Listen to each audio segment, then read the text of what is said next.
Assalamualaikum warahmatullahi wabarakatuh.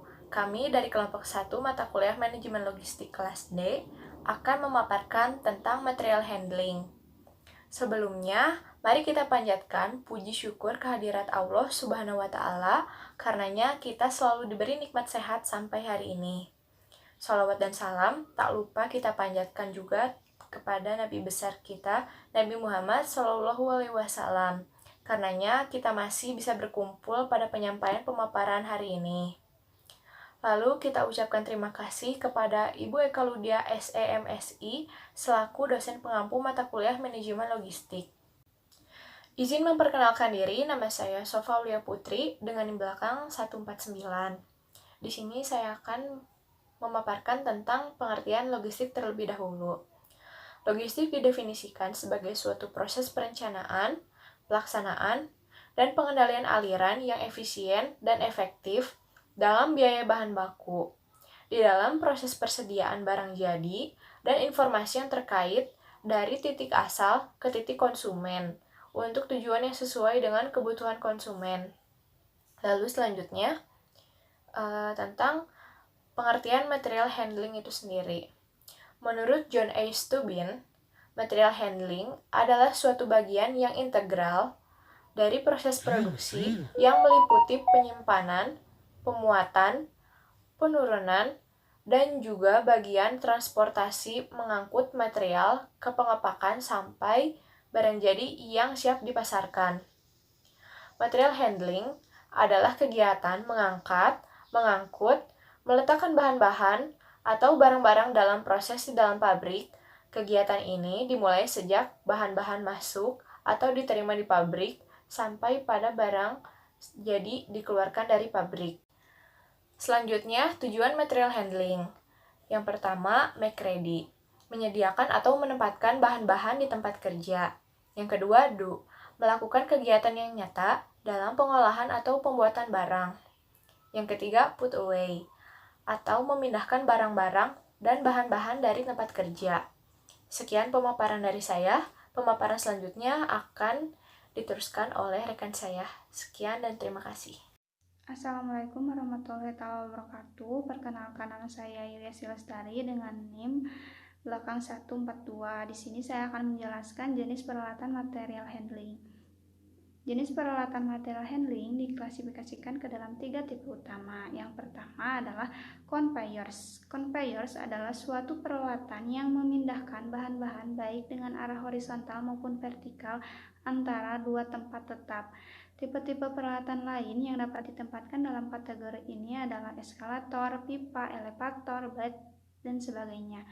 Karakteristik pertama conveyors adalah bahwa peralatan ini memberikan rute perpindahan yang tetap. Yang kedua adalah bahwa conveyors memanfaatkan ruangan secara terus-menerus. Yang kedua adalah truk dan peralatan mobil. Kendaraan-kendaraan ini digerakkan dengan tangan, minyak, listrik, dan mempunyai kemampuan mengangkut barang-barang dengan arah horizontal. Berlawanan dengan conveyors, truk dan kendaraan sejenisnya merupakan variable path equipment karena dapat bergerak dari satu lokasi ke lokasi lain sepanjang permukaan jalan yang tersedia memungkinkan dan tidak dirintangi. Dengan kata lain, tidak ada halangan. Yang ketiga adalah derek dan karekan. Peralatan-peralatan ini dalam kondisi tertentu mampu memindahkan bahan-bahan secara vertikal dan lateral dalam ruangan dengan kepanjangan, kelebaran, ketinggian terbatas. Beberapa jenis peralatan ini dapat dipindah-pindahkan dari satu lokasi ke lokasi lain bila dinaikkan ke atas traktor truk atau kendaraan lainnya. Tipe peralatan seperti ini bisa digunakan pada pekerjaan-pekerjaan konstruksi, pengangkutan barang-barang berat dari tempat kerja satu ke departemen lainnya, serta pembukaran kargo di dok-dok pelabuhan. Selanjutnya adalah pemilihan peralatan material handling. Beberapa faktor perlu dipertimbangkan untuk memilih tipe peralatan penanganan bahan yang akan digunakan dan berapa banyak tipe yang akan diperlukan. Faktor-faktor pertimbangan tersebut antara lain sebagai berikut. Yang pertama adalah jalur pengangkutan. Akan diikuti oleh bahan atau orang yang akan meninggalkan lokasi tertentu. Bila jalur adalah tetap, perusahaan akan mempertimbangkan penggunaan conveyor atau fixed path equipment. Sebaliknya, bila jalur harus dilalui bersifat variabel, sebaiknya perusahaan menggunakan truk dan derek. Yang kedua adalah sifat objek yang diangkut.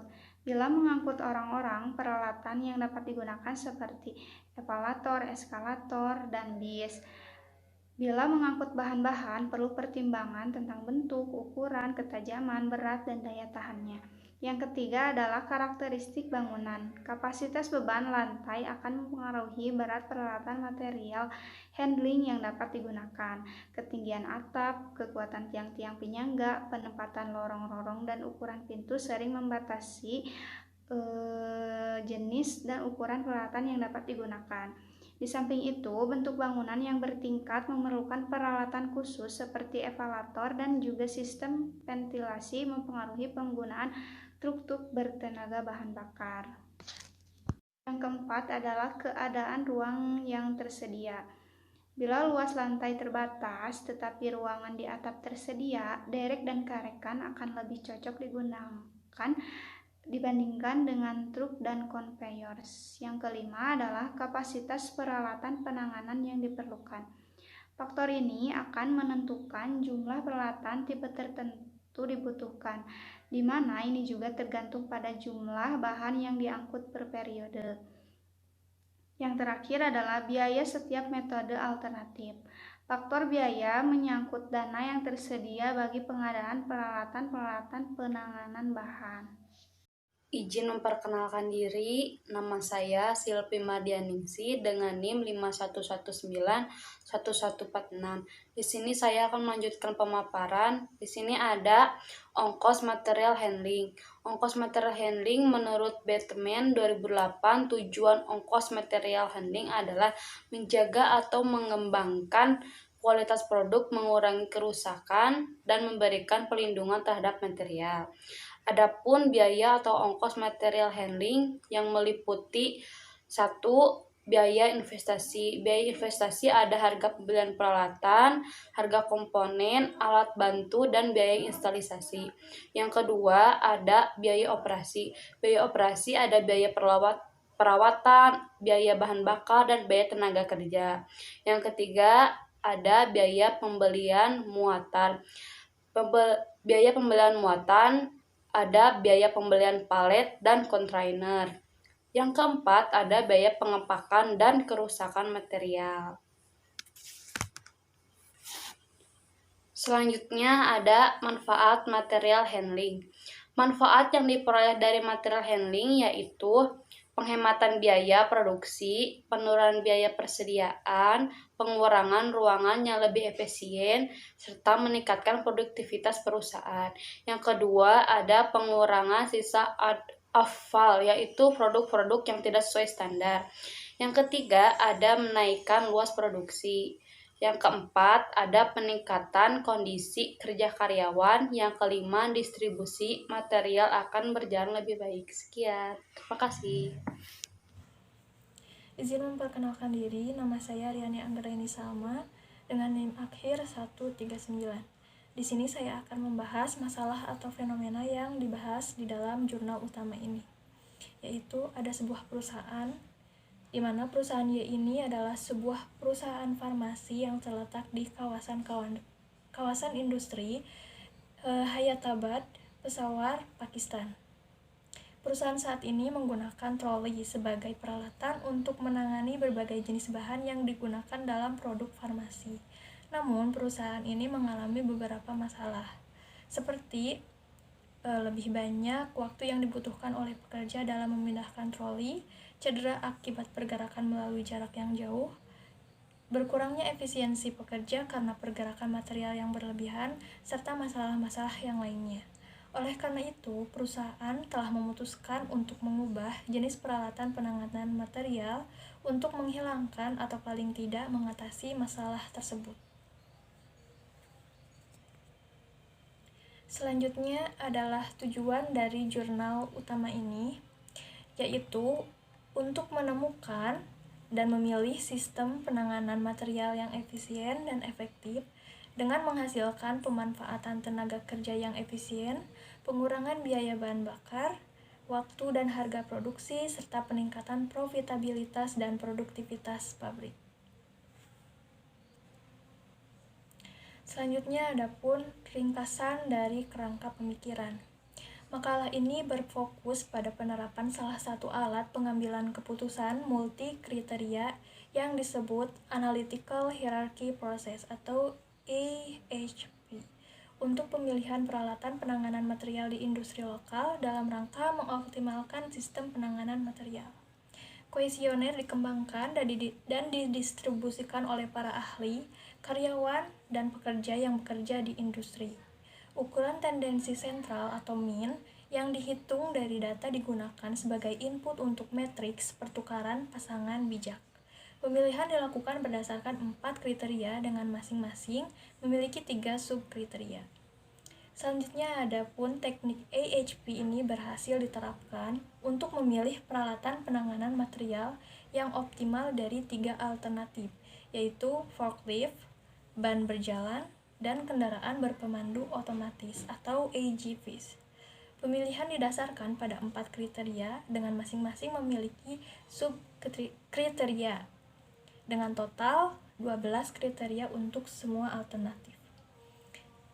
Hasil awal menunjukkan bahwa AGV alternatif memiliki dampak yang sangat positif sebesar 40% terkait dengan semua kriteria dan subkriteria dibandingkan dengan 2 alternatif lainnya, yaitu ban berjalan sebesar 31% dan forklift yaitu 29%. Sehingga jelas bahwa kendaraan berpemandu otomatis atau AGV lebih cocok untuk menangani material di industri farmasi ini. Warahmatullahi wabarakatuh. Perkenalkan, nama saya Dinda Rahma Zelvina dengan NIM belakang 151. Di sini saya akan menjelaskan tentang analisis jurnal utama, yaitu metode yang digunakan dengan menggunakan kuesioner dibagikan kepada 120 insinyur dan manajer terkenal yang bekerja di industri farmasi. Umpan balik dari total 80 kuesioner diterima yang kemudian dianalisis secara statistik dengan ukuran tendensi sentral atau mean. Rata-rata dipilih untuk digunakan dalam pengembangan matriks berpasangan. Data menjadi sasaran alat pengambilan keputusan, proses hierarki analitik atau AHP untuk memilih peralatan penanganan bahan yang optimal untuk industri farmasi. Sampel dan populasi. Populasi dari data yang digunakan adalah para pegawai yang bekerja pada industri farmasi. Sampel yang digunakan dalam jurnal ini adalah para ahli, karyawan, dan pekerja yang bekerja dalam industri tersebut. Selanjutnya pembahasan dan diskusi.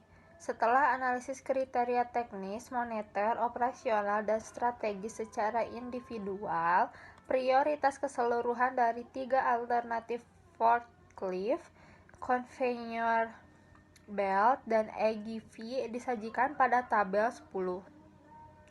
Kolom 2 mencantumkan 4 kriteria dengan 12 subkriteria di kolom 3, diikuti oleh nilai Eigen dari FLCB dan AGV di kolom 4, 5, dan 6 masing-masing. Nilai Eigen dari semua subkriteria berasal dari matriks prioritas masing-masing subkriteria seperti yang diberikan pada tabel 6, 7, 8, dan 9. Masing-masing melawan FL, CB, dan AGV untuk seleksi. Tabel 10 dianalisis, jelas bahwa subkriteria konsumsi bahan bakar merupakan kriteria operasional nilai tertinggi 0,57, sedangkan alternatifnya adalah AGV dibandingkan dengan conveyor belt dan forklift masing-masing sebesar 0,29 dan 0,14. Hal ini dikarenakan AGV dapat dioperasikan pada motor muatan listrik kecil, sedangkan ban berjalan dan forklift masing-masing memiliki konsumsi listrik dan bahan bakar yang tinggi. Selanjutnya, EGV alternatif juga memiliki nilai besar masing-masing 0,50 dalam hal biaya pengaturan dan operasional dan biaya pemeliharaan. Alasannya adalah EGV dapat dipertahankan untuk waktu yang lama dan dapat dengan mudah diatur dan dioperasikan. Hasil keseluruhan menunjukkan bahwa EGV alternatif memiliki dampak yang sangat positif, 40%, terkait dengan semua kriteria dan subkriteria dibandingkan dengan dua alternatif lainnya, yaitu ban berjalan 31% dan forklift 29%. Sekian dari saya, terima kasih. Assalamualaikum warahmatullahi wabarakatuh. Perkenalkan, nama saya Fahmi Nur Jawhari dengan NIM AKHIR 140. Dan di sini saya akan menjelaskan alasan kenapa memilih jurnal ini.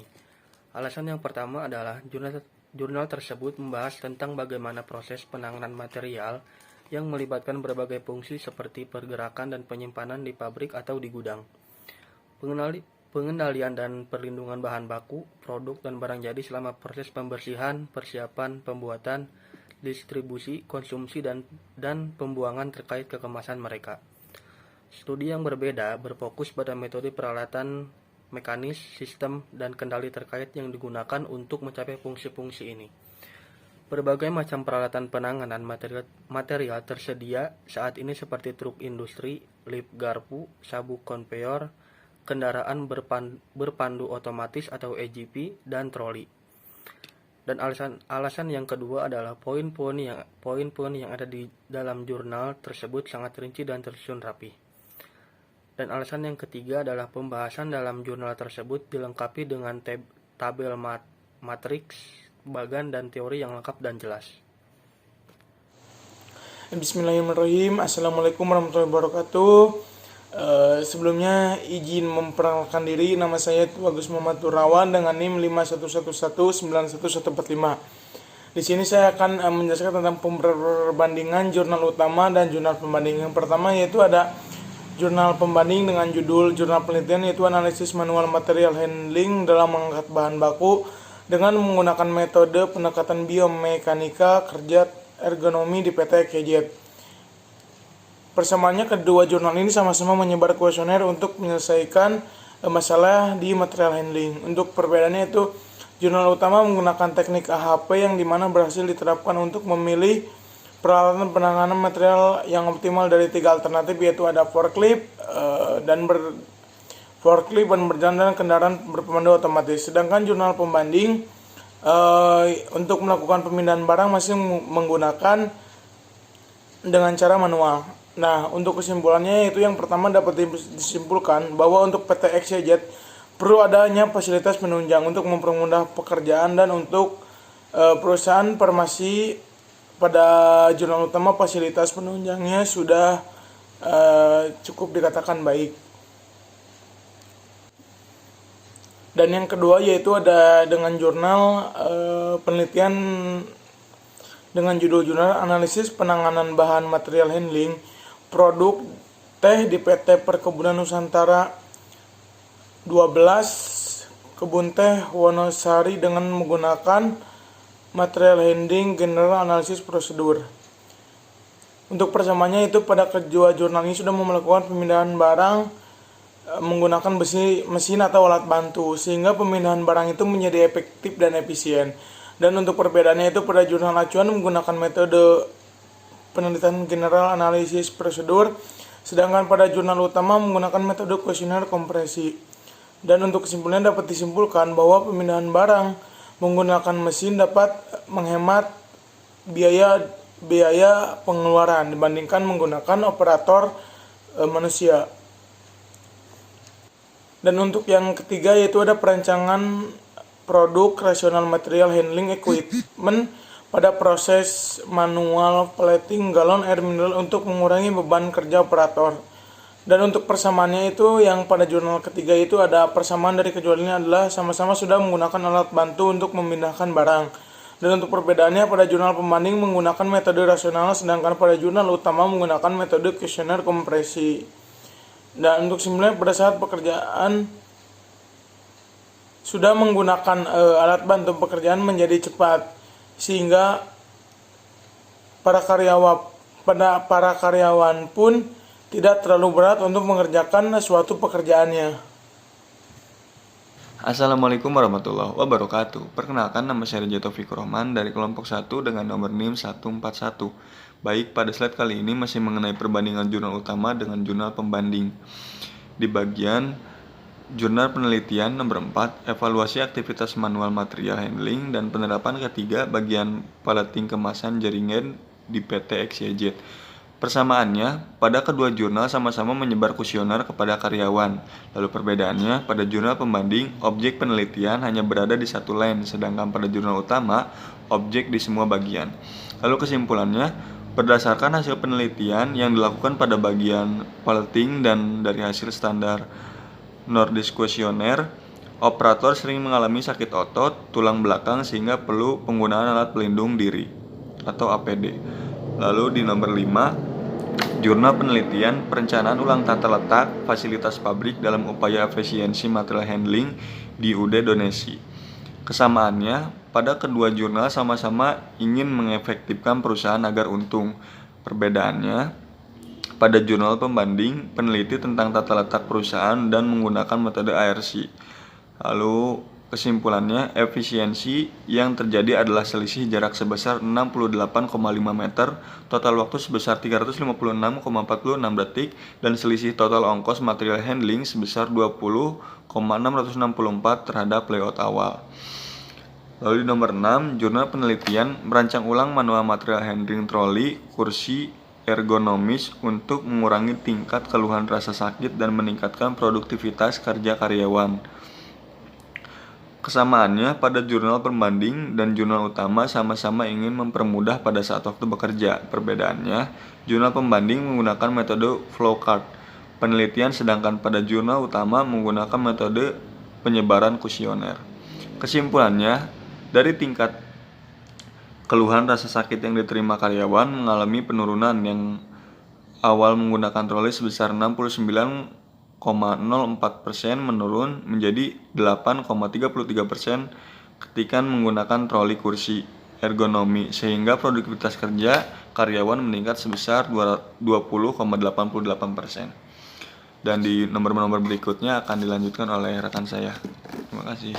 Nomor 7 adalah analisis postur kerja manual material handling atau MMH pada bagian karyawan pembuatan blok rapid upper limb assessment atau RULA, studi kasus PT Asia Forestama Raya. Di sini ada persamaannya. Kedua jurnal ini sama-sama membuat kuesioner dan menyebarluaskan kepada tenaga kerjanya. Lalu perbedaannya ada, untuk jurnal umum, proses pengambilan keputusan menggunakan proses hierarki analitik atau AHP. Dalam struktur AHP dibagi menjadi 3 level. Level pertama, kriteria, level kedua, subkriteria, level ketiga, alternatif. Untuk jurnal pembanding, pengelolaan data menggunakan metode RULA dengan cara memberikan penilaian pada postur tubuh yang terbagi 3 segmen, yaitu penilaian postur tubuh grup A dengan melakukan skor pengukuran derajat terhadap anggota tubuh, lengan atas, lengan bawah, pergelangan tangan, dan putaran pergelangan tangan. Pada grup A kemudian nilai dari postur tubuh tersebut dimasukkan ke dalam tabel postur tubuh grup A. Penilaian postur tubuh grup B sama seperti pada grup A. Terlebih dahulu dilakukan pengukuran skor terhadap anggota tubuh yaitu leher, bagian tubuh dan kaki, kemudian nilai dan skor postur tubuh, leher, batang tubuh, dan kaki dimasukkan ke dalam tabel untuk mengetahui skor grup B. 3 penilaian grand score merupakan penilaian skor akhir setelah dilakukan penilaian postur tubuh grup A dan penilaian postur tubuh grup B. Kemudian akan dilihat pada skor akhir berdasarkan kategori postur kerja. Untuk kesimpulan, adapun kesimpulan yang dapat diambil dalam penelitian ini adalah pada posisi pertama dan kedua didapat action level 4 dengan skor akhir sebesar 7. Berarti kondisi ini berbahaya sehingga pemeriksaan dan perubahan posisi kerja harus dilakukan. Saat itu juga, hal ini disebabkan postur kerja ini dilakukan dalam rentan waktu berulang sehingga dapat membahayakan pekerjanya. Sedangkan pada postur kerja ketiga dan kelima, terlihat bahwa postur kerja berada di pada action level 3 dengan besar skor akhir adalah 5, di mana pada level ini diperlukan perbaikan postur kerja sesegera mungkin. Berbeda pada postur kerja keempat, didapat skor akhir sebesar 4. Postur kerja ini termasuk dalam kategori action level 2, yang berarti tidak begitu membahayakan pekerjanya, namun akan berbahaya jika dilakukan terus-menerus, sehingga apabila semakin cepat dilakukan, perbaikan akan lebih baik. Perkenalkan, nama saya Andreas Turus dengan NIM 511119147. Di sini saya akan melanjutkan pemaparan tentang persamaan dan perbedaan antara jurnal acuan dengan jurnal pembanding. Jurnal pembanding ke-8 yaitu usulan perbaikan tata letak fasilitas terhadap optimalisasi jarak dan ongkos material handling dengan pendekatan systematic layout learning, disingkatnya SLP, di PT Transplant Indonesia. Penulis Dede Muslim dan Anita Ilmaniati. Persamaan yaitu dari kedua jurnal sama-sama mengurangi sejumlah masalah seperti peningkatan biaya yang harus dikeluarkan dan juga memanfaatkan tenaga kerja yang efisien, pengurangan biaya, waktu, dan harga produksi, serta profitabilitas dan produktivitas. Perbedaannya, jurnal utama yaitu menggunakan proses hierarki analitik, yaitu pendekatan yang paling sederhana dan paling populer dibanding dengan semua metode yang telah diterapkan dalam literatur. Jurnal pembanding yaitu perancangan layout menggunakan Systematic Layout Plan atau SLP, dibuat untuk menyelesaikan permasalahan yang menyangkut berbagai macam problem antara lain produksi, transportasi, pergudangan, supporting service, perakitan, dan aktivitas-aktivitas perkantoran lainnya. Tahap-tahap prosedur pembentukan metode Systematic Layout Planning atau SLP ini yaitu 1. Pengumpulan data dan menganalisis aliran material atau flow of material untuk menganalisis pengukuran kuantitatif untuk setiap gerakan perpindahan material di antara departemen-departemen atau aktivitas-aktivitas operasional. Biasanya sering digunakan peta atau diagram sebagai berikut, seperti peta aliran proses, from to chart, peta hubungan aktivitas. Yang kedua, menganalisis hubungan aktivitas untuk mendapat atau mengetahui biaya pemindahan dari material bersifat kuantitatif, sedangkan analisis bersifat kualitatif. Dengan perancangan layout disebut Activity Relationship Chart atau ARC. Yang ketiga, pembuatan diagram hubungan ruangan. Yang keempat, menghitung kebutuhan luasan daerah. Yang kelima, pembentukan blok layout alternatif.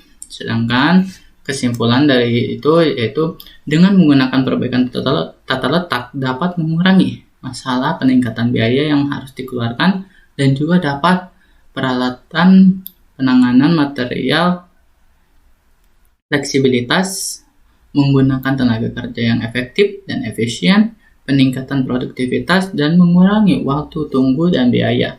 Sekian dari saya, terima kasih.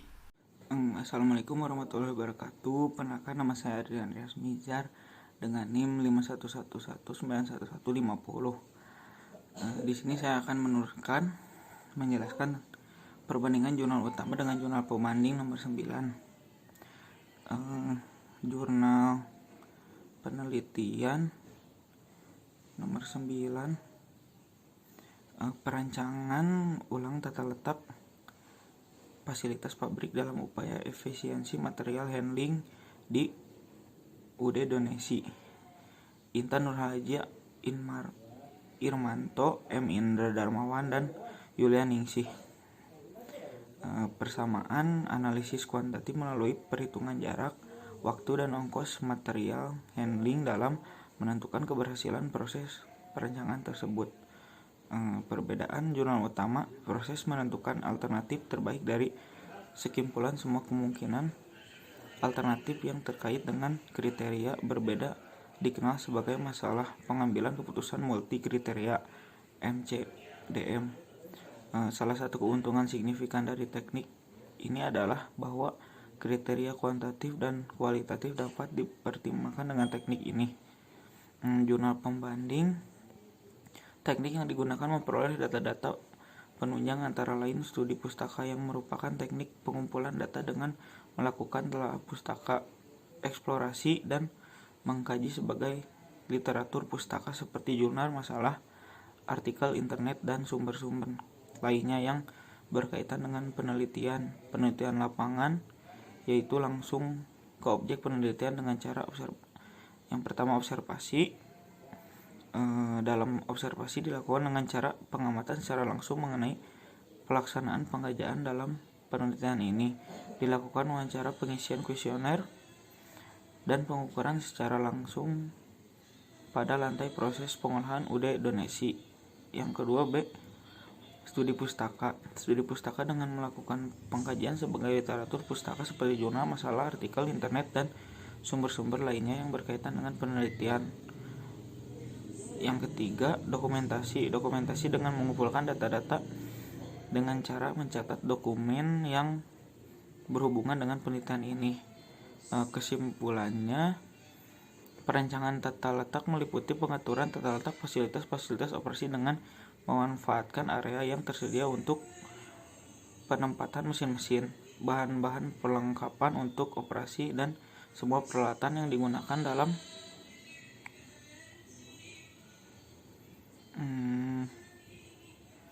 proses operasi. Salah satu tujuan dari perancangan tata letak fasilitas produksi adalah penggunaan ruangan yang lebih efektif. Setiawan DKK 2017 dan minimumkan kerusakan persediaan. Maidah Darmawan dan Ilman Afian 2020. Penggunaan ruangan akan efektif jika mesin-mesin atau fasilitas pabrik lainnya disusun atau diatur sedemikian rupa dengan mempertimbangkan jarak minimal antar mesin atau fasilitas produksi, dan aliran perpindahan material ini merupakan hal penting terutama bagi industri berkembang seperti usaha dagang donasi. Mungkin sekian dari saya. Terima kasih. Baik, di sini saya akan memberikan perbandingan jurnal utama dengan jurnal pembanding. Jurnal penelitian, comparison of multi criteria, decision making of method of material handling, equipment selection, Manoj Mathewa and Sagara Sawa. Persamaan, pemilihan peralatan penanganan material yang tepat memainkan peran penting dalam meningkatkan efektivitas dan efisiensi, biaya produksi, biaya operasi, dan tingkat produksi. Perbedaan jurnal utama, alat pengambilan keputusan, proses hierarki analitik atau AHP. Jurnal pembanding, pengambilan keputusan multi kriteria atau MCDM, dapat bertindak sebagai alat yang sangat baik untuk memecahkan suatu masalah. Kesimpulan teknik AHP berhasil diterapkan untuk memilih peralatan penanganan material yang optimal dari 3 alternatif, yaitu forklift, ban berjalan, dan kendaraan berpemandu otomatis atau AGVS. Pemilihan didasarkan pada 4 kriteria dengan masing-masing memiliki 3 subkriteria dan total 12 kriteria untuk semua alternatif. Baik, sekian, terima kasih. Baik, di sini saya akan melanjutkan penjelasan dari rekan saya. Saya akan menyampaikan kesimpulan. Jadi, kesimpulannya, material handling adalah seni dan ilmu yang meliputi penanganan atau handling, pemindahan atau moving, pengepakan atau packaging, penyimpangan atau storing, dan pengawasan atau controlling dari material dengan segala bentuknya. Agar proses produksi dapat berjalan dengan baik, maka perencanaan kegiatan yang berhubungan dengan pemindahan barang harus dilakukan dengan sebaik-baiknya. Pada dasarnya, tujuan diadakannya material handling adalah untuk menghilangkan pemborosan atau inefisiensi, sehingga dapat juga disimpulkan bahwa tujuan material handling adalah untuk mengangkat, memindahkan, serta menempatkan material pada saat yang dibutuhkan, dan untuk melancarkan proses produksi agar barang-barang dapat diselesaikan tepat pada waktunya, serta untuk menekan biaya yang dikeluarkan selama proses produksi. Baik, sekian pemaparan presentasi dari kelompok kami. Mohon maaf apabila ada kesalahan kata. Wassalamualaikum warahmatullahi wabarakatuh.